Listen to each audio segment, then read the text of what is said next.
asalaamaaleykum mbokki auditeur minal xadimi ilal xadimi TV tey jii ajuma 14 avril 2023 président Idrissa Seck di président Patriote mi tey jii dafa gontoon jàkkaarloo ak ñenn ci taskatu xibaar fële ca Thiès foofu nag président Idrissa Seck def na fa benn déclaration bu yàgg te it wax na ci lu bëri itam ay question yu bëri itam yoo xam ne journaliste yi doon nañu ko laaj waaye nag xam naa dañ koy tënk rek ndax li gën a yitteel nit ñi daal bokk na ci lu ñeel élection présidentielle 2024 moom président Idrissa Seck nag naka noonu mën nañoo confirmer ak bokkam ci élection présidentielle 2024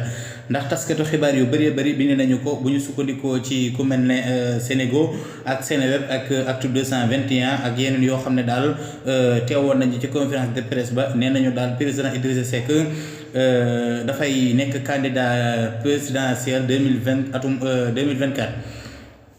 loolu daal mi ngi ko wax tey jii ci conférence de presse bi nga xam ne doon na ko amal ak taskatu xibaar yi fële ci Thiès. ci conférence de presse bi nga xam ne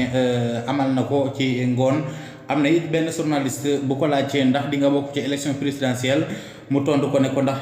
yéen xalaat ngeen ci réew mi élection présidentielle am may bañ a bokk ci loolu nag ci la ko tontu ne ko waaw damay bokk atum 2024 présidentielle kon nag mën nañoo daal di confirmer ne président Idrissa Seck moom dina bokk ci élection présidentielle 2024. kon nag mbokk yi mbir mi fii la minal xadimi ilal xadimi TV jërëjëf.